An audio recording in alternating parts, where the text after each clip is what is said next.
Everybody, this is our last session for the Seerah session. I actually got really sick last night. I was throwing up all over the place, and I was thinking of canceling, but then I didn't tell Ali in time, and then he posted it on the MSA thing, and I was like, "You guys posted it?" I was like, "Yeah, probably shouldn't cancel now." But inshallah, everything will be good. So I want to start off with asking a question to the audience and just collecting answers. The first one is why do we even study the Seerah? Why do we even listen to the Seerah? Why do we? And there's the usual answers, and everybody knows what the usual answers are. But why do you personally want to hear about the Seerah? That's the first question. And if there's no volunteers, you'll be voluntold. Did you volunteer? You volunteered? What's the question? The question is, why do you want to listen to the Seerah? Why do you want to talk about the Seerah? Why do you want to hear about the Seerah? For me personally, I would say that, well, obviously we know that Muhammad sallallahu alaihi wasallam is, the best example. We want to try to be like him as much as we can, and obviously we can't learn exactly, how he was in his character and how he lived his life unless we learn about the Seerah. Okay, good. So we want to emulate the Rasul sallallahu alaihi wasallam, and you can't emulate it without understanding the Seerah. But you don't live in 7th century Arabia. I'm not sure you looked around. True. So, question then is, how do you emulate something that happened in 7th century Arabia? How do you even emulate that? Abdullah. I mean, sure, it's not 7th century Arabia, but the same problems that affect us are problems that Rasulullah had to face, whether it was the death of a loved one, or problems with his spouse, or an invading army. Okay. People around the world, they face that. So, this is a more philosophical question now. And there are definitely wrong answers to it, but, you can try anyways. Is human nature constant? Is there such a thing as human nature that exists beyond time and space? That you can, there is a human nature that was with the Aztecs, and a human nature that was with the Egyptians, and a human nature that was with the Rasul's time, and that exists now. Is there such a thing as human nature? Yes. Okay, so we have, all right, we'll just put the yes and no on the board. This is very useful, thank you. So we have the yeses and the nos. So, everybody who says yes, raise your hand. 1, 2, 3, 4, 5, 6, 7, 8, 9, 10, 11, 12, 13. 13 yeses. Everybody says no, raise your hand. 1. Anybody else? 2, 3, 4. Anybody else? 5. You said yes too, though, right? Didn't you? Hey, you're half and half. It exists on Sunday, but not a Saturday. Okay, so we'll say 5. Okay. Now, for those who said yes, okay. How do we know human nature exists? How do we know that any kind of human nature, that the people who are building pyramids also have the same kind of nature as we do? How do we know that? We all it's a pattern. Everybody has the same issues over the centuries. There's always the same problems. Okay, same problems. I mean, I guess we had construction problems building the pyramids, as well as the metro station going out to, and that metro station, they were in 2020, they were this is a complete tangent, but whatever. In 2020, they were oh, we're gonna open the Silver Line to Ashburn, and then COVID happened, and it was they were already over budget and past time, and then COVID happened. They were great, we have an excuse to not finish. It just opened 3 years late. Anyways. complete. The pyramids were also open 3 years later. No. Yes. So you like people have the same motives, like we all want to make money. You know? Okay. Same motives. All right. So let's turn the question to what it means to have the same human nature. All right. We all have same problems, same motives. Anything else? Going once? Yes. We have some common traits, like being forgetful. Okay. Common traits. Okay. The forgetful. I love the forgetful because there's a great story in the Seerah for the forgetfulness. The Rasul took the army and they were going out for an expedition, and he always had the habit of taking one of his wives with him to the expedition. So this time it was Aisha radhiyallahu anha's turn, and she used to wear a necklace. And when the expedition is getting ready to go, she realizes she's lost her necklace. Right, we're talking about being forgetful. She realizes she's lost her necklace. She can't find it, and she's looking everywhere, and she can't find the necklace. And so Rasul stops the whole army just to look for her necklace, which is very relatable. This is 90% of the reason why I'm late to wherever I go. It's because somebody forgot something and can't get it on time. But anyways, all right, common traits, same problems, same motives. What does it mean for y'all 5 contrarians who are like, no, there's no such thing as human nature? What does it mean for there not to be such thing as human nature? What is human nature? Okay, good. What is human nature? That's what I'm asking you. What does it mean to not have the same human nature? Well, I mean, it I mean, doesn't exist. you can't go Jordan Peterson on us. Where Yes, it's I like, can. what does believe mean? What does God mean? You have to answer the question too. You have to define what human nature is, and then say why it doesn't exist. I feel like if someone just happens to be similar to another person, having the same problem or same motives doesn't unite us just because we're human. Okay, so I don't get the argument. You don't get the argument? Yes. Are you saying that there? You and I aren't the same because we have the same human nature. You and I just happen to be argumentative people. But nobody's arguing that. That's actually very true. We spent like 2 hours arguing trying to argue it. No, but the same problems, same motives, common traits. Like those are all like similarities. But Okay. I don't think that's enough to say that like we all have the same human nature. So, for example, it is not natural for human beings to be motivated by luxury across time and space. Across time and space. It's not natural for human beings to be motivated by love, to be motivated by loyalty, to be motivated by, like, you'll definitely have people who will not act on luxury. But is there a tug in their heart towards that I luxury? want to erase that 5 to 4. Hmm? You might want to make that 5 into a 4. That might be doable. Okay. All right. We've gone to 4. Anybody else?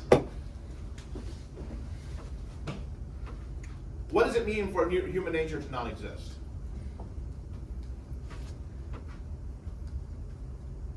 Okay.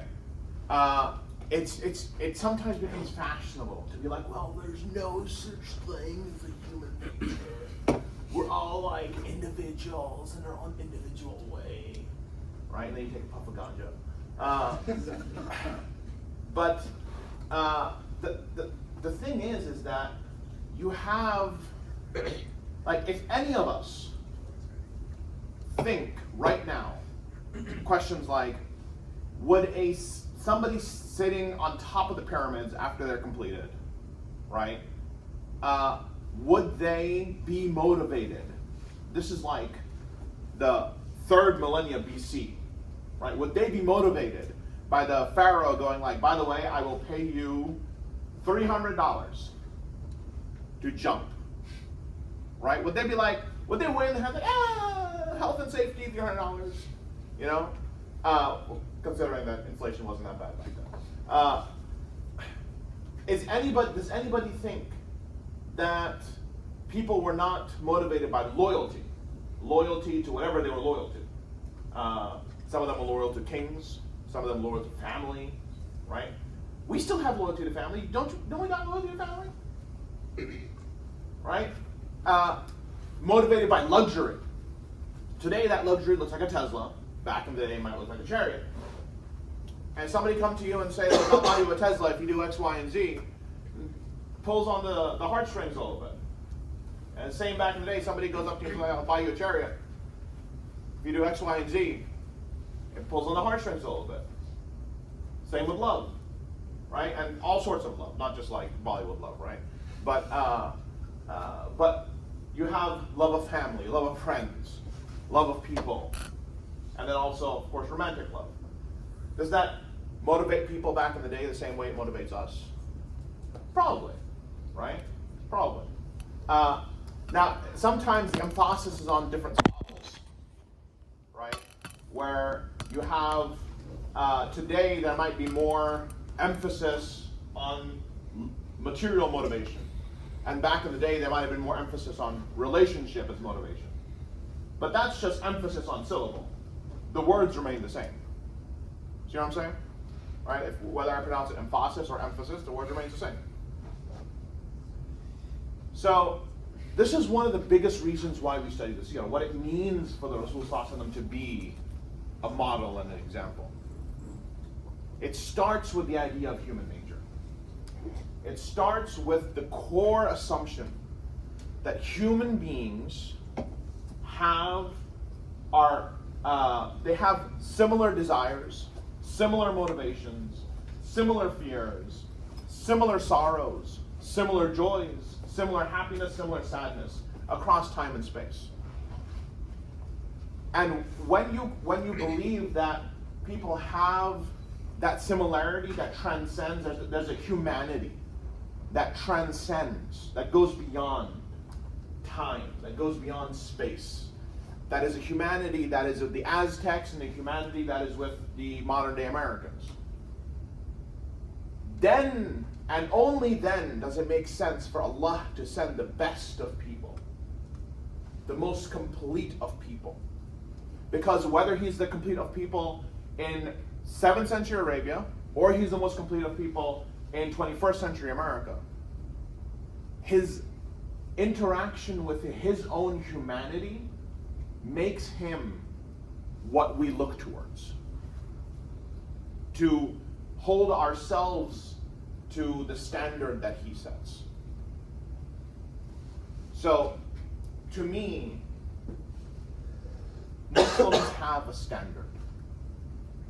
Muslims have a clear standard, not just for action, not just for behavior, not just for feeling. We have a standard for what it means to be human in its most complete form. We have a standard for what it means to be human. And that standard is the Rasul Sallallahu Alaihi Wasallam. So here's another question that I want to throw out. And that question is, how do you take the particularity of the 7th century and turn it like the kind of particular nature of the 7th century, right? They got horses, we got cars. They got swords, we got guns. They got these giant tribal families, and with us it's really our mom, dad, some cousins, aunt, uncle. How do you take the particular nature of the 7th century and translate it to the particular nature of the 21st century? How does it translate? That's a question. You said in terms of family? Or? In terms of anything. Like, I think someone mentioned earlier, like, something about, like, power or money. Mm-hmm. Like, for example, the best of men, like, back then were, like, who could hunt the best or who could build the best house. But now it's probably, like, oh, who's the most intelligent and who's bringing in, like, more dough as a, you know. Mm-hmm. It's still the same property as power, but it's just two different ways to get that power. Very So nice. it still translates. Very nice. Anybody else? Going once, going twice.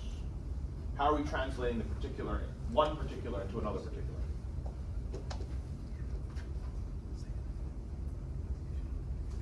Yes.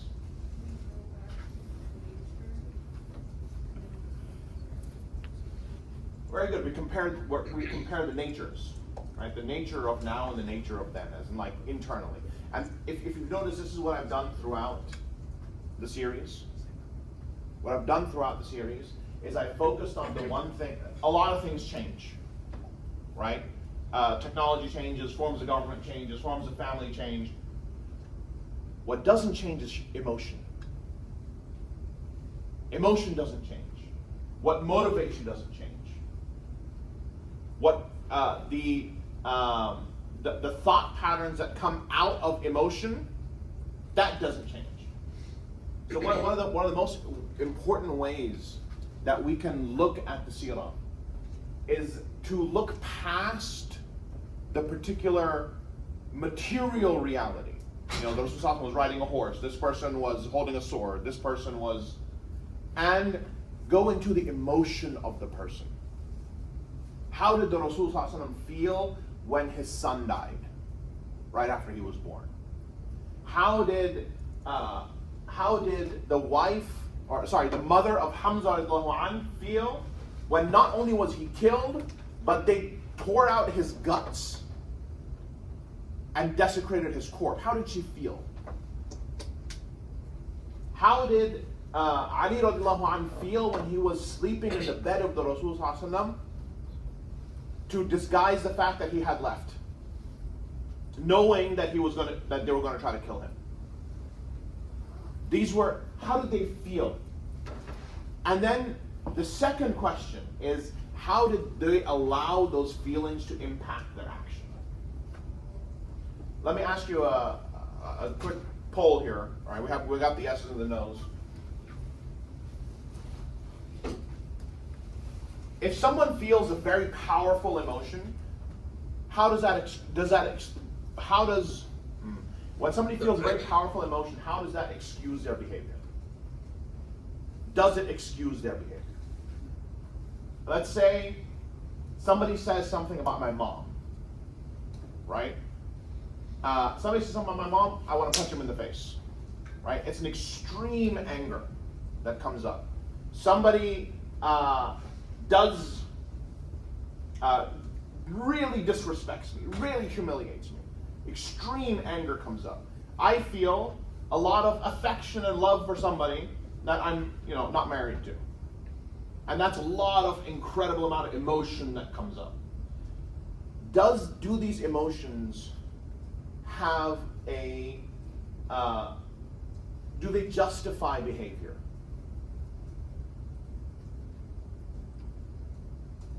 Do they justify behavior?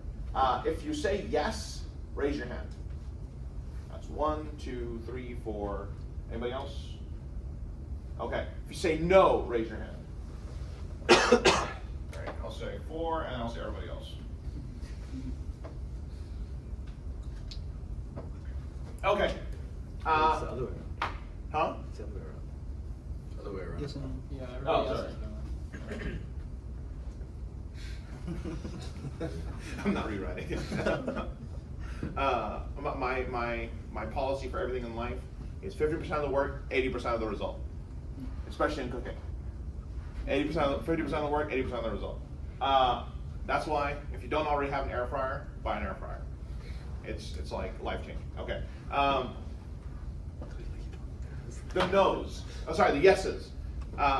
That powerful emotion justifies behavior. Who said yes on that? Abdullah, you already talked for the last time. Adi, why? I think I might want to change. Bro, y'all flip flopping like Joe Biden. Wait, hold on. I'm sorry. I have like a lot in my mind. Do you mind repeating that question? Yeah. Okay. Does powerful emotion justify behavior? Like does it make example, like if somebody's behaving badly, does their emotion justify it? Yes, justify their bad behavior. No. Sorry, I changed my answer. That was the answer. Okay. Anybody else? Why would you say yes to that? By the way, yes, Mustafa. Well, I had raised my hand, but I feel like justifies kind of a. I wasn't thinking necessarily justifies in terms of saying that, like the examples you gave, it doesn't necessarily justify in the sense that it makes it right, but it justifies their actions in the sense that it's understandable, and I think everybody would agree as to why they would act the way that they acted. But that doesn't make them morally correct. Yes. I just want to say I switched back to That was what I was going to say too. Because that's what I had thought. But then when you said justify, I thought you meant like correct. Okay. Correctly. Yes. I would say also, yeah, it makes it explainable, but it doesn't necessarily make it excusable. Very nice. Okay, that's a very good distinction. Explainability versus excusability. One thing you see every time you read the Seerah, whenever you read the Seerah, you see incredibly high emotions. Incredibly high emotions. You see people trying to kill each other, people going after each other's families, war, affections. You see incredibly high emotion. What does the Rasul ﷺ teach us in every single one of these moments? He teaches us the core of what it means to be human. The core of what it means to be human. A dog cannot change his actions other than what his emotions tell him to do. A dog is hungry, a dog goes eat. Dog is thirsty, dog goes drink. Dog is angry, dog starts growling. Dog is happy, dog is wagging his tail. A dog cannot change its emotions. But the Rasul ﷺ teaches us the core of being human, which is you have this powerful emotion, great, but here is the standard of action. Here is the standard of action. Now take it and rein in what you're feeling. Feel whatever you're feeling, but act like how I'm acting. And the reason why I want to bring this up is because the two stories we're going to cover today are they are exemplified by this. They exemplify the idea of reining in your emotion by holding it up to the standard of the Rasul ﷺ. Rein in your emotion based on the standard set by the Rasul ﷺ.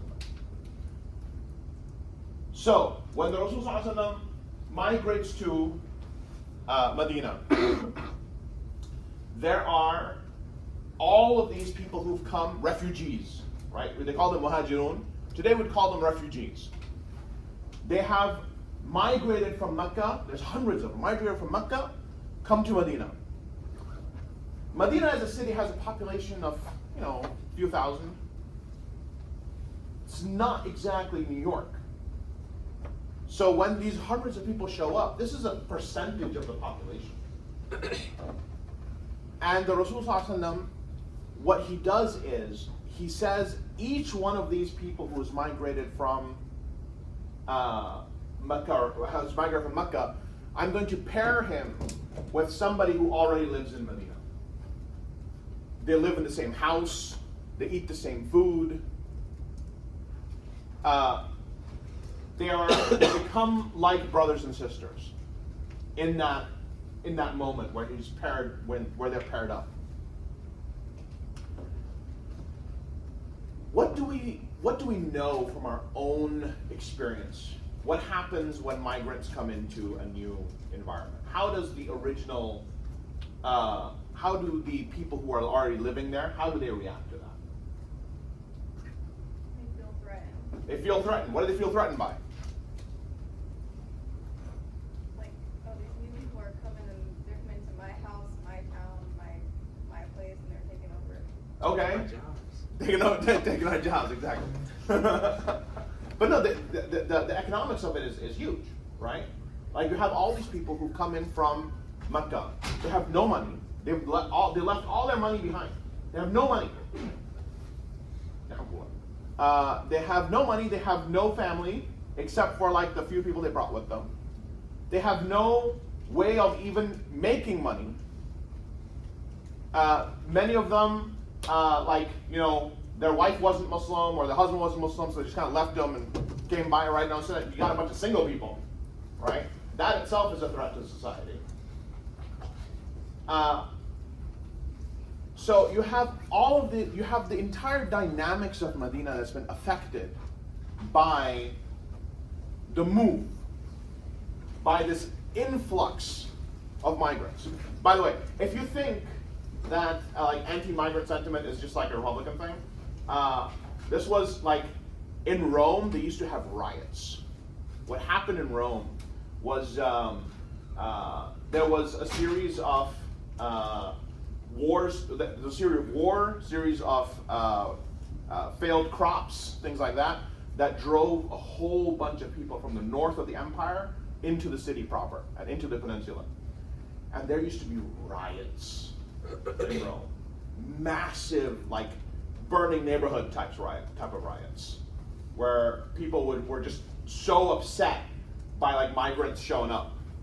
Like it was like, these damn immigrants taking our job. It was basically that sentiment across Rome, and this happened continuously again and again. And you had the same possibility happening in Medina, because you had almost 10% worth of the population just showing up as migrants. But the Rasul Sallallahu Alaihi Wasallam taught the Sahaba how to rein in their emotions. He taught them how to rein in their emotions, their fear for their material reality, and to act in a way that wasn't pursuing their material well-being, but to pursue their spiritual well-being. So when the Rasul Sallallahu Alaihi Wasallam, when he paired up the one Muhajir with one Ansari, right? He paired up one person who had migrated with one person who was already there. And he said, this is your brother. This one is your brother. The Sahaba understood the mission. And some of them divided their wealth in half and gave half their wealth to the Muhajir. Some of them, they would stay in their houses, and they would stay in those houses until they built their own, until they established their own well-being. Some of them helped the ones who came over establish trade and establish business by giving them like seed money. Some of them, there was one guy who had 2 wives. He said, look, I'll divorce one if you want to marry her. The Sahaba, it could have been a moment in which Medina's society was thrown into upheaval. It could have been a moment where Medina's society was thrown into upheaval. But the reason it wasn't is because the Rasul Sallallahu Alaihi Wasallam established his example, his command, showed people how to live, and said, I expect this of you no matter what you feel. And that is an extremely important thing for us to remember in our lives. Everybody said that, emotions don't justify behavior. But then, think about your venting session to your best friend. Okay? Think about your venting session to your best friend. And you're justifying your own behavior based on what? Your emotions. He came up to me and he said X, Y, and Z, and I was like, well, you can't talk to me like that, and I called him this and that and whatnot and the other. You didn't see that? Huh? Nah, there's one like this. Hey, but it's true, right? That's exactly what happens. It's like, oh, yeah, I know this was wrong, but I really like him and he asked me to do it, so I did it. Right? That is a part of our own justification of our behavior based on our emotion and not based on the criteria of the Rasul Sallallahu Alaihi Wasallam. And that is the crux of what Islam is. Islam is teaching us to be human. It is reining in the animal part of us, the part that is driven by material motives and emotion, and teaching us to use our faculty of thinking and the ability to restrain ourselves, to turn the animal into the human. Another, the most powerful example of this, right, the most powerful example of this is when the Rasul ﷺ enters Mecca. So, 13 years he stayed in Mecca, and he was abused, he was castigated, oppressed. People would throw trash on him, people would beat people, people would kill people, people would, just for being Muslim. 13 years he stayed in Mecca, like that. Then when he migrated, they made war on him. They sent armies, they tried to kill them, they tried to alienate them from everybody, they tried to force everybody to stop buying their products, right? Economic warfare. And now, the Rasul ﷺ arrives with an army that they can't beat. Right? Many of the tribes around come into Islam, and the Rasul ﷺ shows up at Mecca with an army of 10,000. They can't beat it. The Meccans aren't strong enough. And so they send Abu Sufyan, who becomes Muslim, radhiyallahu anhu, and he negotiates the surrender of Mecca. And the Rasul ﷺ walks into Mecca unopposed. Walks into Mecca unopposed. These are the people, right? We talked about some of the stuff they did to him, right? We talked about the lady who used to just throw trash in front of his house. We talked about Abu Lahab, who used to throw raw organs of meat on his back. We talked about the Meccans who killed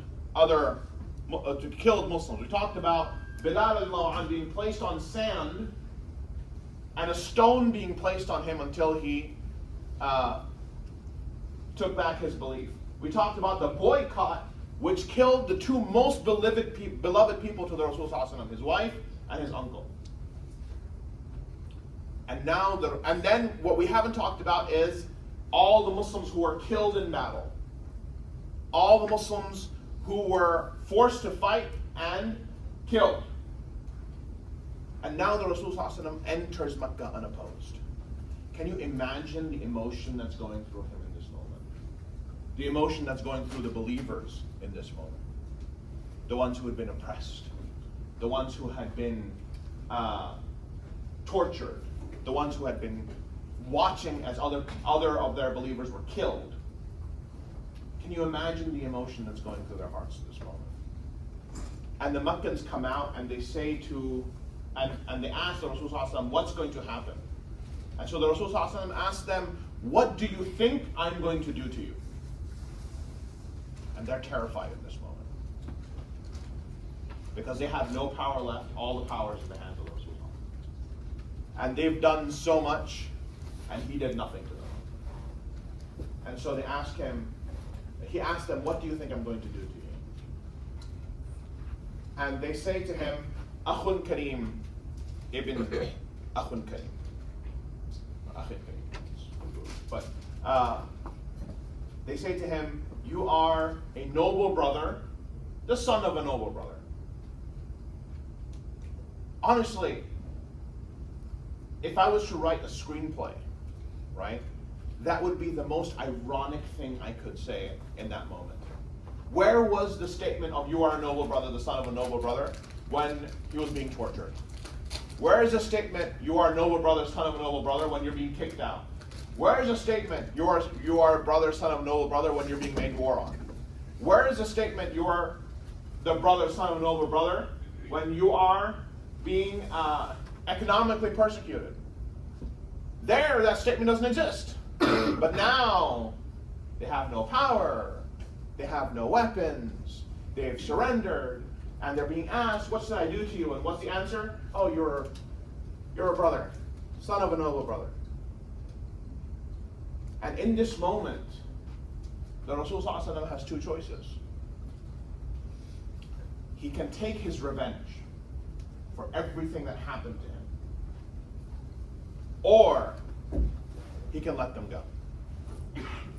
And what does the Rasul ﷺ say? He says the same thing that Yusuf alayhi salam said to his brothers. لا تثريب عليكم اليوم يغفر الله لكم. That there is, I will not take revenge on you today, and Allah has forgiven you. This is what it means to be able to harness your emotion, to corral your emotion, to hold your behavior to a standard not of your own emotion, but to the standard set by the Rasul sallallahu alaihi wasallam. If you have a problem with anger, we all know what it feels like to get extremely angry. But in the moment of anger, remember the example of the Rasul sallallahu alaihi wasallam. If you have a problem with greed, we all know what it's like to get greedy. But in the moment of greed, remember the example of the Rasul sallallahu alaihi wasallam. If you have a problem with lust, we all know what it feels like to have a problem with lust. But in that moment, remember the example of the Rasul sallallahu alaihi wasallam. Whatever problem you have emotionally with something, you are driven by this emotion. In that moment where you are at what it feels like that you are at the mercy of your own emotion, remember that the example of the Rasul sallallahu alaihi wasallam is to take the animal part of you, that is the emotion, that is the overwhelming feeling, and to rein it in with the human part of you. And that is the mind. That is the ability to deny yourself. To deny yourself short-term gratification for the long-term result. And what is the long-term result for all of us? Is Jannah. The long-term result for all of us is the love of Allah and His Messenger.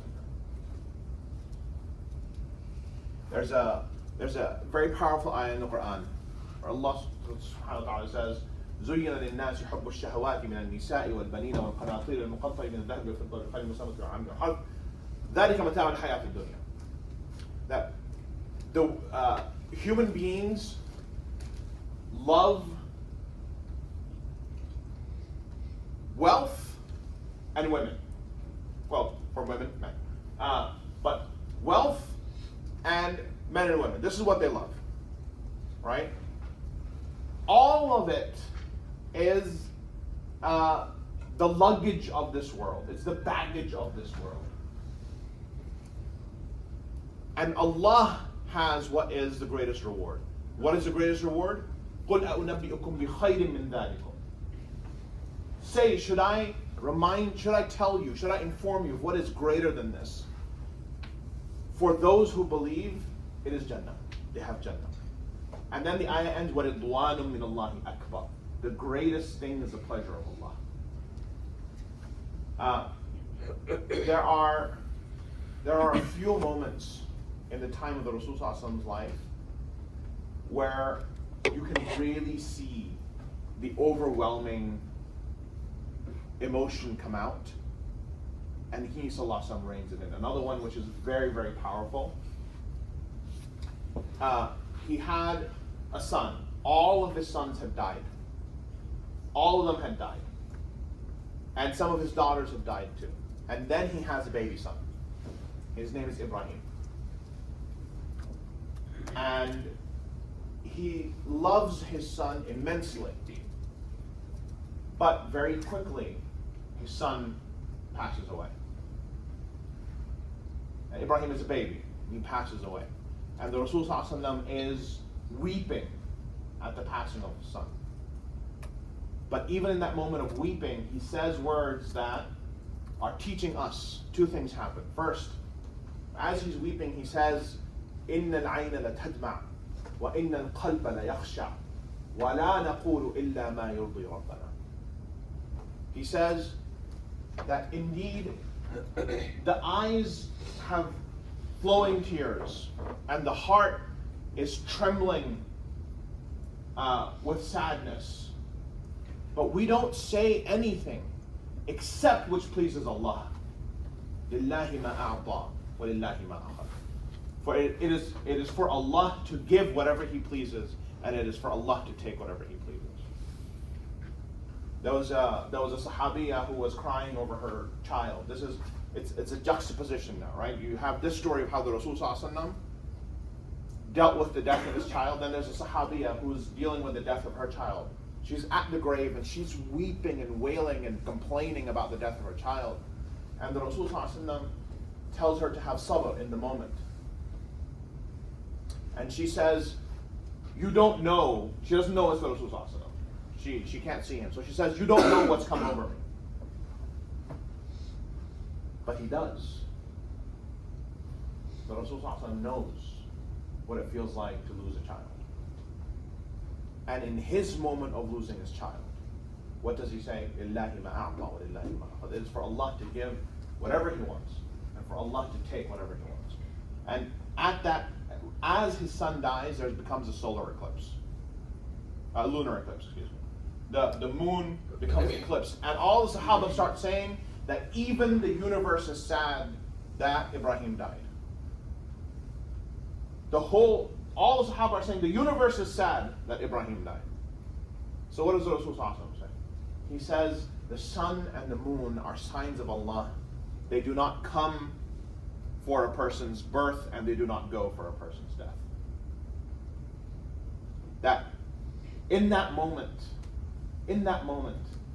where everybody is incredibly sad, he's incredibly sad, and people are going overboard and expressing like, oh, even the sun and the moon are sad that Ibrahim has died, the Rasul reorients them. He says, control your emotion. Control your emotion. And follow my example. So, the whole point of this, and I want to kind of shift this to another discussion, and that is we have to understand why the Sharia exists as the Sharia exists.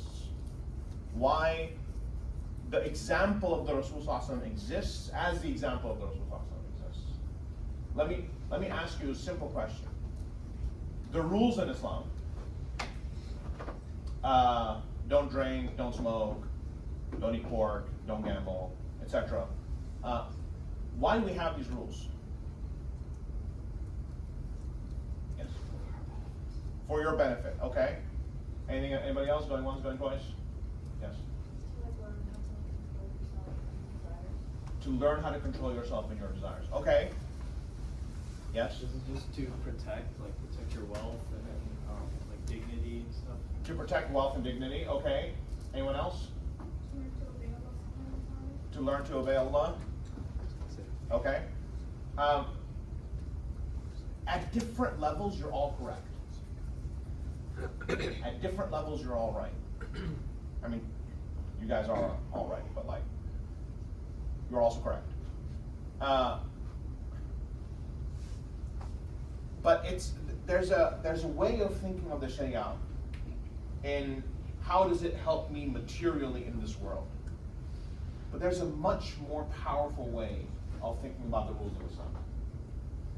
And that is, Allah created all of us and created the universe in a very particular form.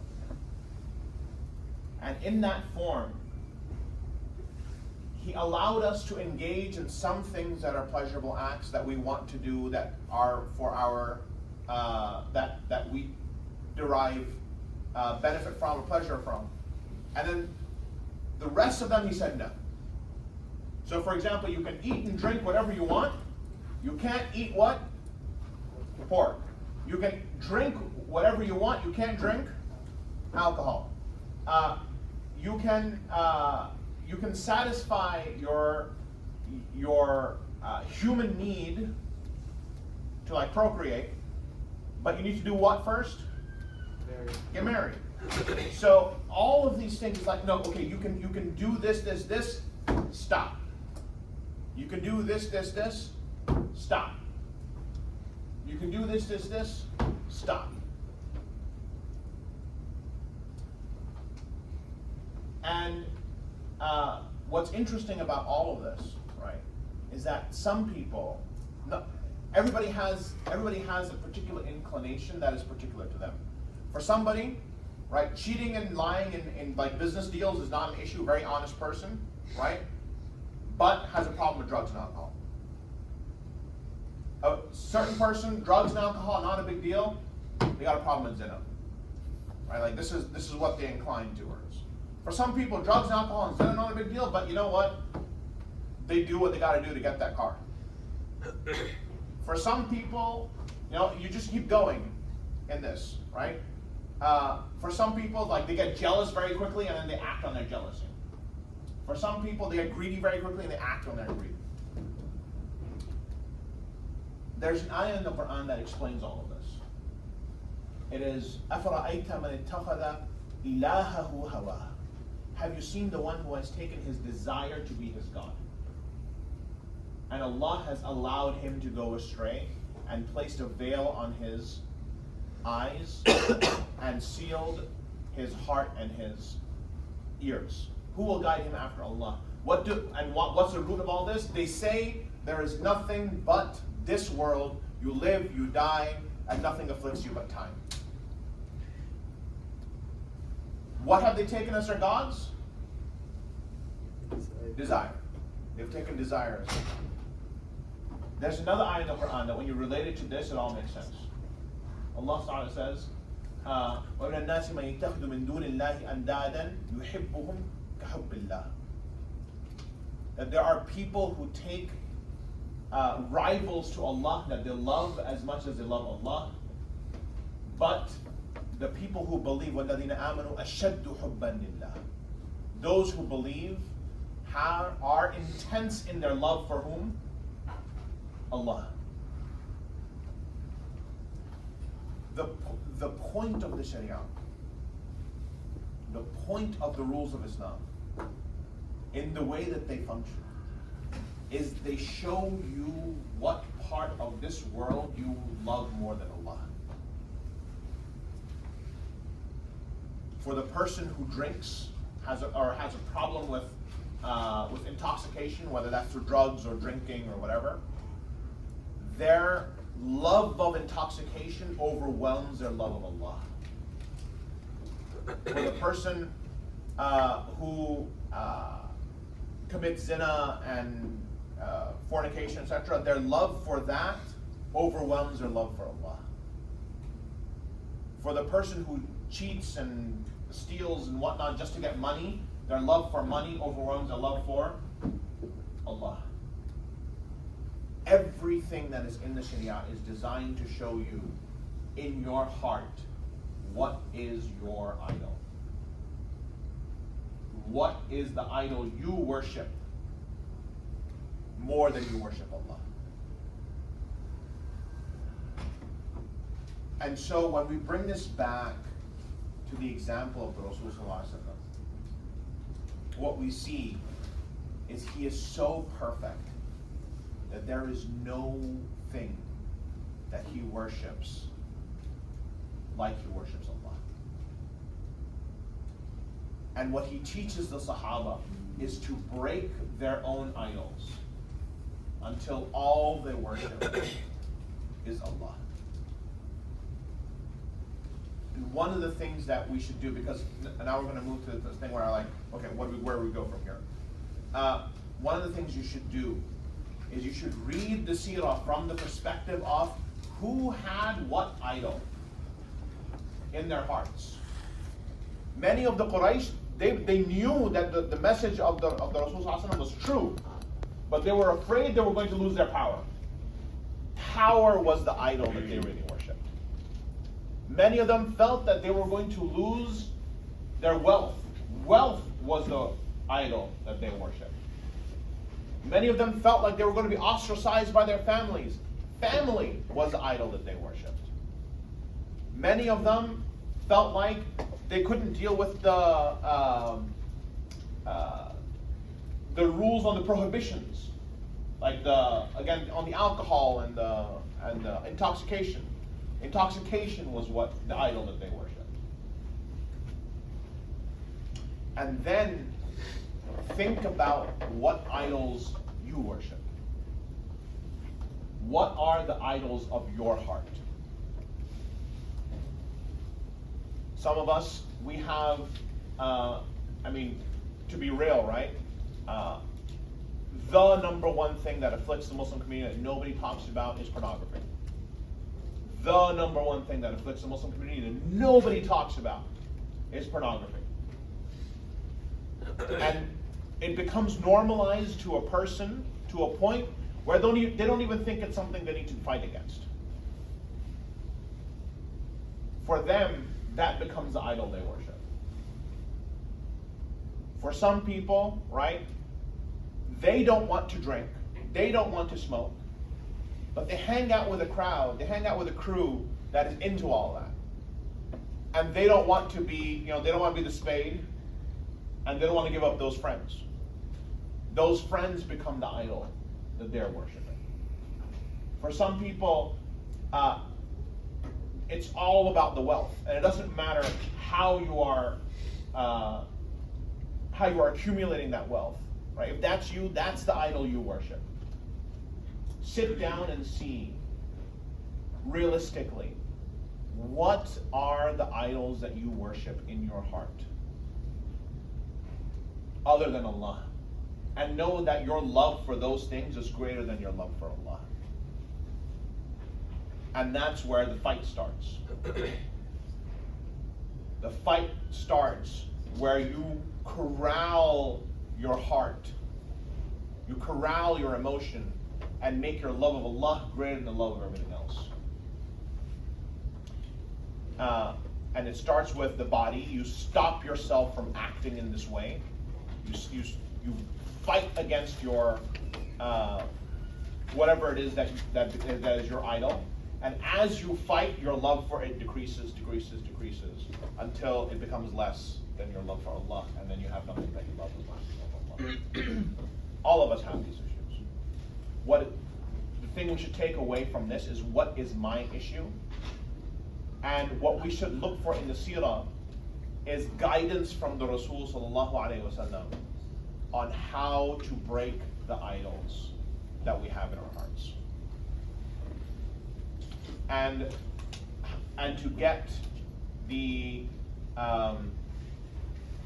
courage to be able to say that this is where I am, right? I do X, I do Y, I do Z. This is where I am. But this is where I want to be. This is where I want to be. And to give yourself the courage to start walking on that path to get to where you want to be. And where you want to be is in the company of the Rasul. My recommendation is two things. Read books, and if you can't read books, then listen to a series. There's two books I always recommend when it comes to Seerah. The first is Martin Ling's. This is Muhammad sallallahu alaihi wasallam according to his life, according to the earliest sources. Martin Ling's. It's a beautiful narrative. The second is The Sealed Nectar. It is not a beautiful narrative. It is just very matter of fact. And whatever, like if you want to study it like physics, Sealed Nectar. If you want literature, Martin Ling's. Either one. There are also two lecture series that are very powerful in this regard. The first is Hamza Yusuf's lecture series on the Seerah, and the second is Yasir Qadhi's lecture series on the Seerah. Both of them very powerful. Umar Suleiman has a book, which is Meeting Muhammad sallallahu alaihi wasallam, which is very powerful. I'm just going to keep on saying very powerful. This is very powerful. This is very powerful. This is very powerful. Okay, Meeting Muhammad sallallahu alaihi wasallam is excerpts from the life of the Rasul sallallahu alaihi wasallam and then kind of making it relatable. And he also has a lecture series on yaqeen, which is useful, which is around the same thing, where like it takes Seerah and it contextualizes it. And the last thing I will say is, before you go to sleep, keep a tasbih on next to your bed. You know what tasbih is? Right? I don't know what you guys call it in Arabic. You guys call it in Arabic? You can call it tasbih or misbah. Misbah, there we go. So keep a tasbih next to your bed. Before you go to sleep, no matter what, okay? I don't care if you did like the most grotesque haram right before you went to sleep. Right? You painted the town red. And then you came back and you see your tasbih on your bed. Pick that tasbih up and read salawat ala nabi 100 times. I don't care what you did, how you did it. Pick that tasbih up and read salawat ala nabi 100 times. And the reason for it is one of the greatest tricks of the shaitan is he makes you feel that you're so far gone that there's no point coming back. There's no point trying. And when you at the end of that night, when you pick up your tasbih and you read salawat ala nabi 100 times, it reminds you that no matter how far gone you are, you're still in the ummah of Muhammad. You still aspire to the character and the being of the Rasul sallallahu alaihi wasallam. And it forces your heart to remember that there is more to this life than the vain pursuit of pleasure. That the point of our life is to try to earn the pleasure of Allah by emulating the nature of Rasul. That's one. And two, I would pick up the Shama'il of Imam Tirmidhi and just read through it. And every now and again, you'll find things that the Rasul Sallallahu Alaihi Wasallam used to do, just kind of as a personal habit, right? And choose 2 or 3 of them, and try to make those your personal habit, in emulation of the Rasul Sallallahu Alaihi Wasallam. So pick up the Shama'il Tirmidhi, start reading through it, find 2 or 3 habits that that you can incorporate into your daily life. That can just be things that you do to emulate the Rasul Sallallahu Alaihi Wasallam. And that intention of emulating the Rasul Sallallahu Alaihi Wasallam in the mundane will transform into an intention to emulate the Rasul Sallallahu Alaihi Wasallam in the not mundane, in the things that are difficult. Because if you're remembering that he Sallallahu Alaihi Wasallam used to enter the bathroom with his left foot, if that is how, right, every time you see the bathroom, you're like, oh, I gotta go with my left foot, then that same thought process will come when you start looking at things you're not supposed to be looking at. You start talking in ways you're not supposed to be talking. You build it up from the small, and it will come into the big as well. Okay, so 3 things. Get familiar with the Seerah as a narrative, whether it's through a book or a lecture series. Get familiar with the individual characteristics of the Rasul through the Shama'il. And salawat ala nabi 100 times before you sleep, every day. Okay? That's our takeaway from this. And when we read the Seerah and we read the Shama'il and we do the salawat, we're always thinking, what is the emotion? What is the emotion that the Rasul Sallallahu Alaihi Wasallam is feeling, and how does he interact with it? And what are the idols that the people around him are struggling with, and how is he managing with it? And how does that apply to me? Okay. It's a little bit early, but I think we can just start with questions. I wanted to do a more question answers today than normal, because this is our last one, and then inshallah, yeah.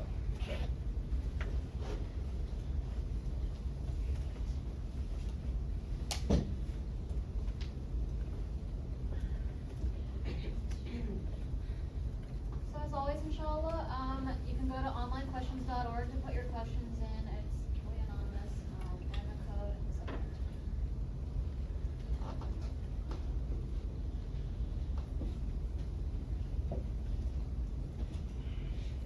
Okay, so our first question is, what is the true harm of backbiting? What is the true harm of backbiting? It destroys society. It destroys society. There are two major harms in backbiting, actually. The first is very personal, and the second is social. The personal harm of backbiting is it takes your eye away from yourself and puts it on others. This is the most corrosive element of backbiting. That whatever situation we're in, we all have imperfections. And what backbiting does is it makes us think about the imperfections of other people, and we use the imperfections of other people to hide our own imperfections. The second is social. You know.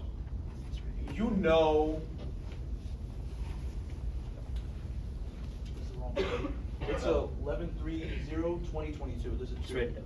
Yeah, I'll write it down. Thank you for the marker again. Sure, let me try the. Wait, that code works. Yeah, no, that. I just did it. That could work. I don't know what you want here, man. Huh? I'm on a totally different one then. It's okay. I'll check both. How's that?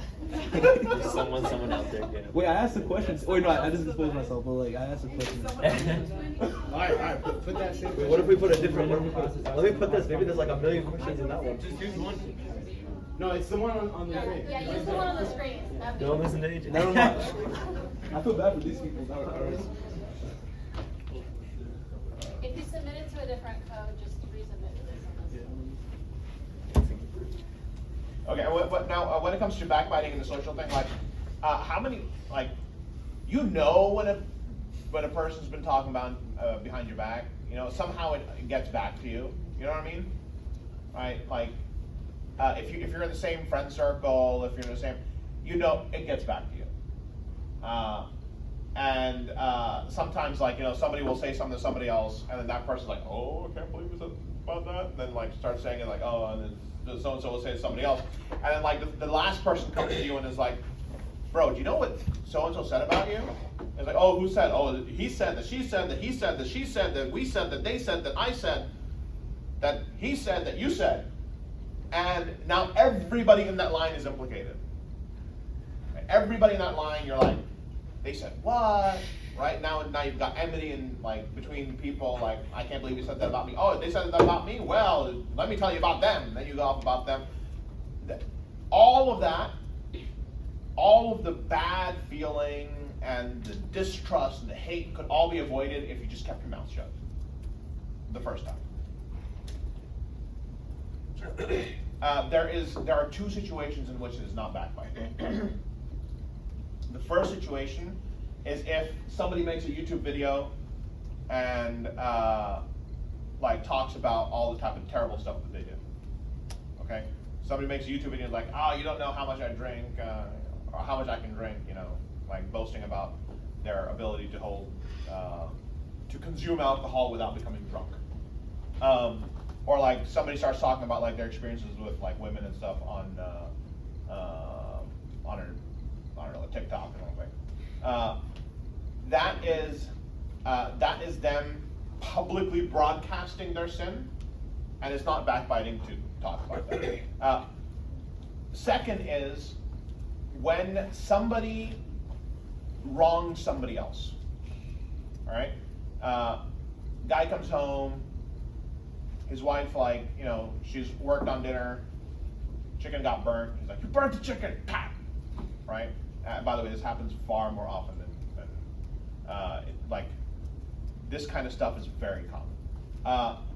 And then she goes and she says, like, my husband did this to me. Like, astaghfirullah, sister, don't backbite. Yeah, that's not backbiting. Somebody cheats somebody else with their money, right? If you give me $1,000, I will do X, Y, and Z. You give them $1,000, you come back for your thing. It's like, oh, I don't have the money anymore. Then you go and you're like, hey, this guy stole my money. Astaghfirullah, brother. Don't backbite. Right? That's not backbiting. So the ayah in the Quran, لا يحب الله الجهر من السوء بالقول إلا من ظلم. That Allah does not like people spreading what other people do that is bad, except for the people who were wronged. So if you were wronged and you say that this person wronged me, that's not backbiting. Everything else is. The hadith of Rasulullah, somebody says, Ya Rasulullah, if what I say about the person is true, is that backbiting? He says, yes. He says, what if it isn't true? He's like, you're lying. So either way, it's backbiting, except if somebody's been abused. Oh, sorry, third situation. If somebody asks you for a witness, right? Somebody's going to go into business with somebody else, and like, by the way, I'm going to make a business deal with this guy. What do you think about him? And you're like, hey, he's a terrible person, but I don't want to backbite. No, you have to say it. He's a terrible person. And give examples exactly why he's a terrible person. Because you're being asked for a witness. You're being asked for testimony. This is like, that guy, I was thinking about, he proposed, and I want to know what you think about him. He's like, yeah, well, he's a womanizer, but I shouldn't backbite. That's not backbiting. Like, you have in that situation, you have to give the witness exactly as you know him to be, because you're being asked for somebody else's very serious decision. All right, sorry. No. So this kind of piggybacks off of what you just talked about. If someone asks you what you know about someone and considering their marriage, are you obliged to tell them the absolute truth? Yes. Or is that considered backbiting? Yes. No, you are absolutely obliged to tell them the absolute truth. Because you do not want to be the person who's like, she's like, or he's like, we picked on the guy last time, so we'll pick on a girl this time. He's like, oh, okay, so I want to marry this girl. Let me ask, her friends about her or something. And he goes like, oh, by the way, how is she? And she's like, yeah, she's actually a terrible person. But I don't want to backbite, right? If you told him the truth, would that keep him from marrying her? If the answer to that is yes, you have to say it. Because if you don't, he'll marry her and find out anyways. So you have to say it. And it's the same with business. Business situations is the same. Where somebody comes and asks you for like, oh, I was going to loan this guy $1,000. Like, I loaned him like $5,000, never got it back. Well, you got to say it. You just got to be open with it. Because he'll find out anyways. But it'll be after a lot of personal loss. How do you endure the feeling of failure or like you're not getting what you want? That's a very powerful question. Brother Austin, can you believe he was at the World Cup? What I wanted was for him to like have one of his Corinthians 9:10, but like do it like as a halftime show. That would have been amazing. Anyways,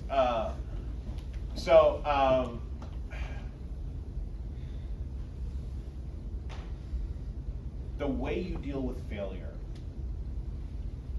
you have to do two things simultaneously.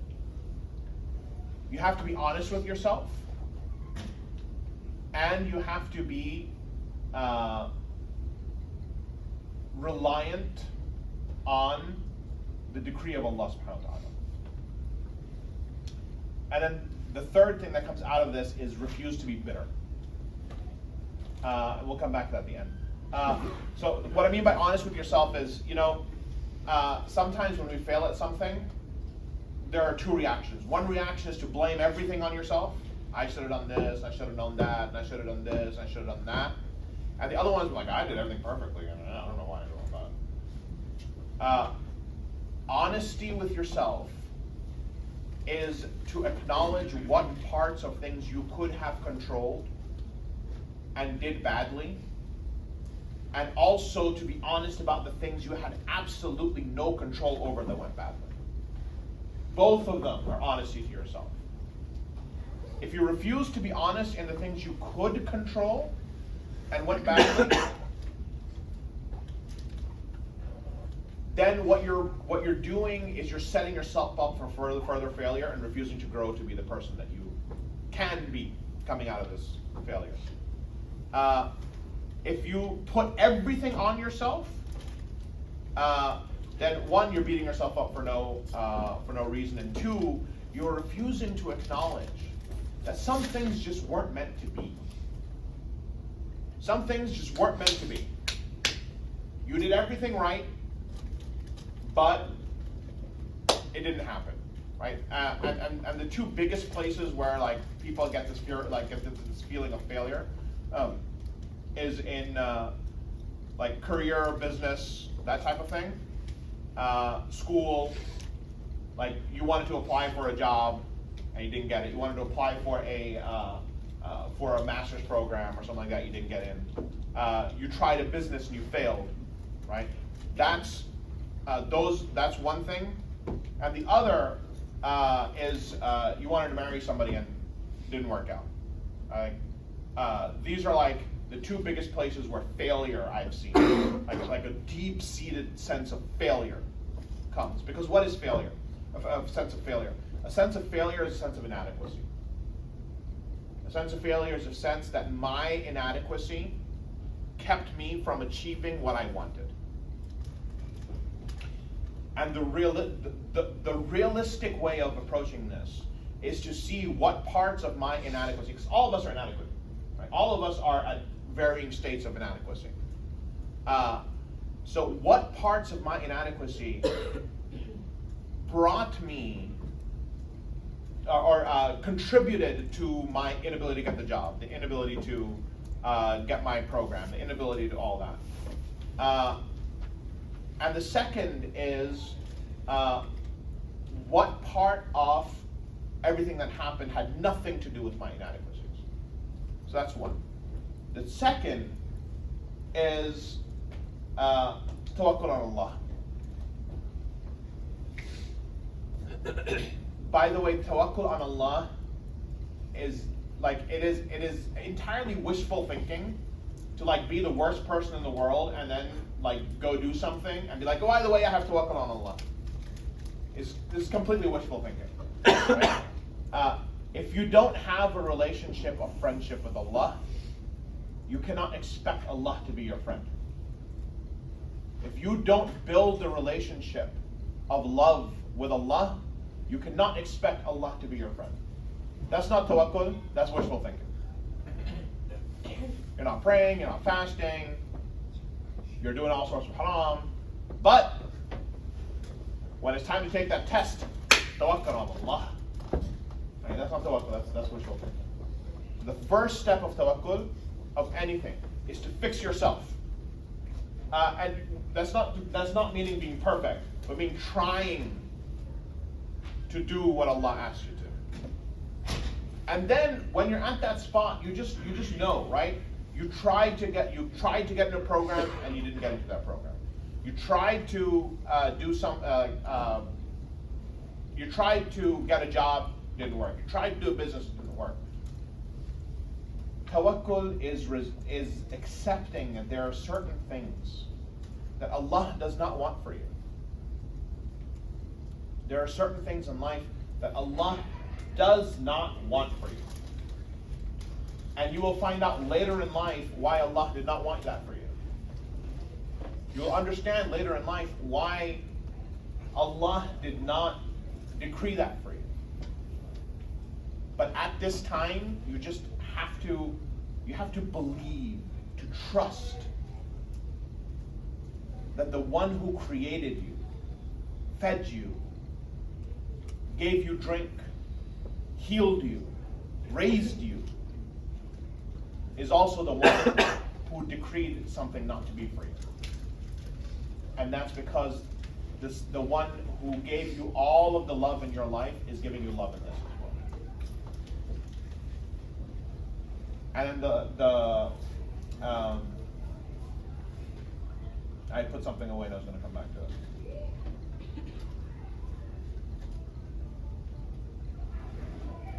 I forgot. So we'll just go right. Okay, so our top voted question is, why do some people think using tasbih is innovation? Why do some people think that using tasbih is innovation? This is your top voted question. Y'all might be. Like,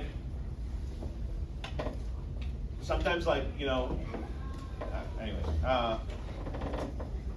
it's because there are some people who think that using any tool to enhance your worship in any way, right? So, tasbih is worship, right? You say, Subhanallah, alhamdulillah, Allahu Akbar. And then you go next, Subhanallah, alhamdulillah, Allahu Akbar. Subhanallah, alhamdulillah, or Subhanallah, Subhanallah, Subhanallah, Subhanallah, Subhanallah, Subhanallah, Subhanallah, right? That's worship. There are some people who think that if you do anything in worship that is not from the Sunnah of the Rasul Sallallahu Alaihi Wasallam, that is haram. That's innovation. But the majority position of Ahlul Sunnah is that if you do something which has precedence in the Sunnah, and you say that doing this is not Sunnah itself. So, for example, picking up your tasbih, and you have this tasbih, and you're like using the tasbih. Anybody think that using the tasbih itself is Sunnah? Using the tasbih itself is not Sunnah. Rasulullah used to use his fingers. So as long as you don't say that using the tasbih is Sunnah, you're fine. As long as you don't say that that the actual act of using the tasbih is Sunnah, it's fine. Because you're not saying that the moving of the beads is a worship. You're saying that what you're saying, Subhanallah, alhamdulillah, la ilaha illallah, Allahu Akbar, that's the worship. It's the same way, for example, the Rasul Sallallahu Alaihi Wasallam used to walk to the masjid. I drive to the masjid. My car is not bid'ah.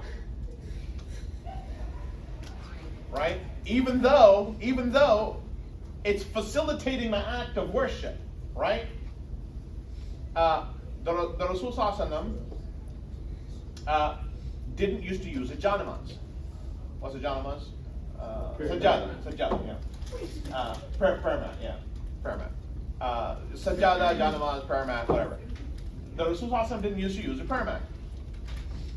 If it's like I'm praying on the hot pavement, and I pull out the prayer mat from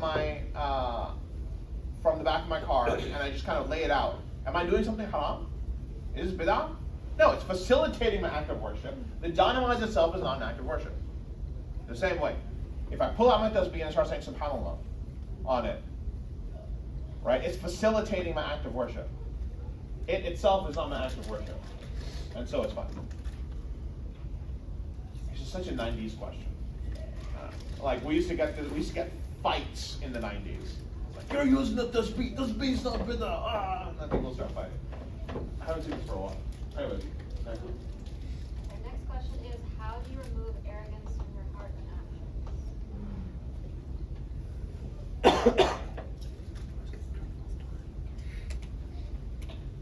It's a rough one.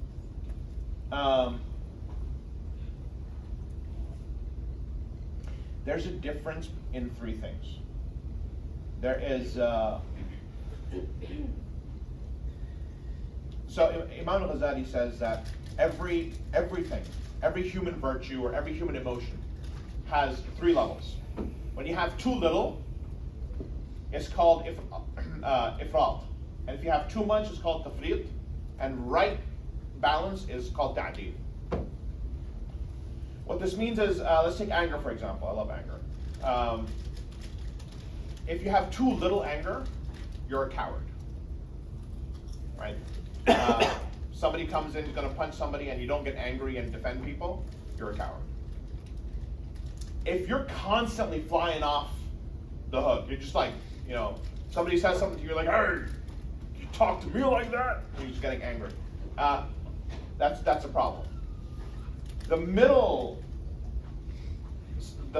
part, the balance, is when you get angry at the things that deserve to have anger on them, and you constrain your action based on the precepts of the Sharia. It's the same for arrogance. too little acknowledgement of the gifts that Allah has given you is ingratitude. If Allah made you intelligent and you're like, nah, bro, I'm dumb, that's ingratitude. But then there is arrogance, where you're like, oh, I'm the smartest person in the world. Like, arrogance is, has anybody been to the Reddit subreddit, I am very smart? That's arrogance, right? Have you never been to I am very smart? Okay, do yourself a favor. If you want to have a good time, okay?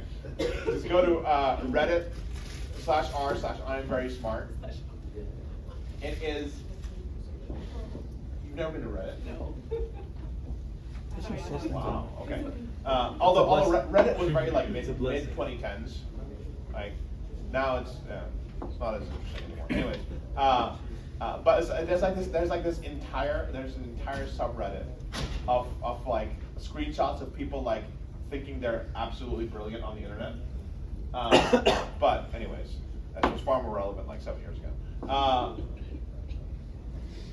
But like if you think that like your intelligence, right? If you don't acknowledge your intelligence and gratitude, if you think your intelligence is at a level that like, oh, I'm so much better than you because I'm smarter than you, right? That's arrogance. I am so much better than you because I am stronger than you. You know, do you even lift, bro? I am better than you because I am, you know, I have more money than you. But if you don't acknowledge that Allah gave you money, and you don't acknowledge that Allah gave you strength, and you don't acknowledge Allah gave you intelligence, and you don't acknowledge Allah gave you beauty, then this is ingratitude. So what's the middle ground? The middle ground is acknowledging that Allah gave you what He gave you, and it makes you no better and no worse than anybody else. This is the middle ground. That Allah made you smart, and I am no better than a dumb person. Allah made me beautiful, and I am no better than an ugly person. And Allah made me strong, and I am no better than a weak person. What that means is I need to use my strength, my intelligence, my wealth in the service of Allah. That's the kind of theory of arrogance. What are you if you're, like, how do you deal with your arrogance? First, you have to become aware of it. And the way you become aware of it is your contempt for people. I have contempt for stupid people. And I need to work on that.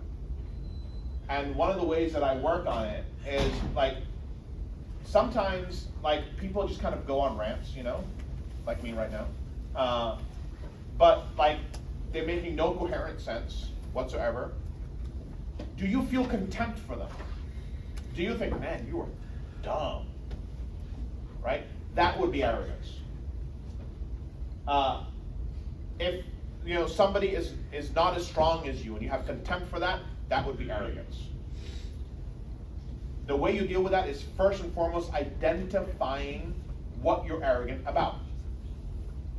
And second, reminding yourself that there is no value in anything except for in what? In taqwa. There's no value in anything except for taqwa. So that person who is like much dumber than you could be much more beloved to Allah because he has more taqwa than you. That person who is weaker than you could be much more beloved to Allah because that person has more taqwa than you. That person who is not as pretty as you could be much more beloved to Allah because that person has much more taqwa than you. And then you just keep reminding yourself that when the thought comes in your head, remind yourself it's taqwa, it's not this.